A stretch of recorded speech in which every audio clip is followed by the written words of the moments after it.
Kita beralih ke informasi selanjutnya. Saudara, pasca cuaca buruk yang melanda perairan Aceh beberapa pekan lalu, jumlah tangkapan ikan nelayan Lampulo, Banda Aceh terlihat mulai banyak kembali. Harga jual ikan pun perlahan mulai stabil kembali.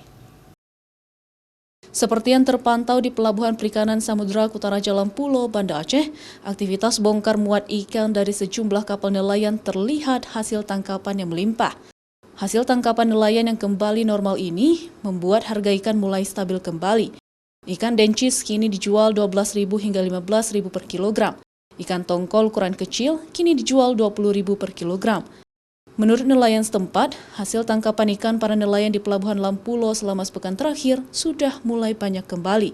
Hasil ini sangat berbeda dari beberapa pekan sebelumnya, akibat cuaca buruk di perairan Aceh membuat hasil tangkapan menurun dan membuat harga ikan melambung tinggi. Bahkan, ikan dencis maupun tongkol kecil melambung tinggi hingga 40.000 per kilogramnya. Kalau ini hari ikan lah lumayan stabil, nggak mahal, nggak murah kan. Kalau pembeli lah cocok lah kalau untuk pedagang-pedagang itu. Nggak dalam koma, ada peminat orang-orang belanja biasa itu cocok juga harganya. Memang harga stabil, nggak ada, kalau kayak dulu bulan-bulan yang belakang ini memang agak lumayan mahal.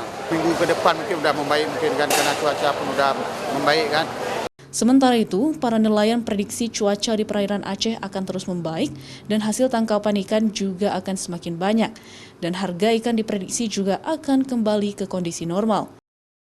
Mustajab, Kompas TV, Banda Aceh.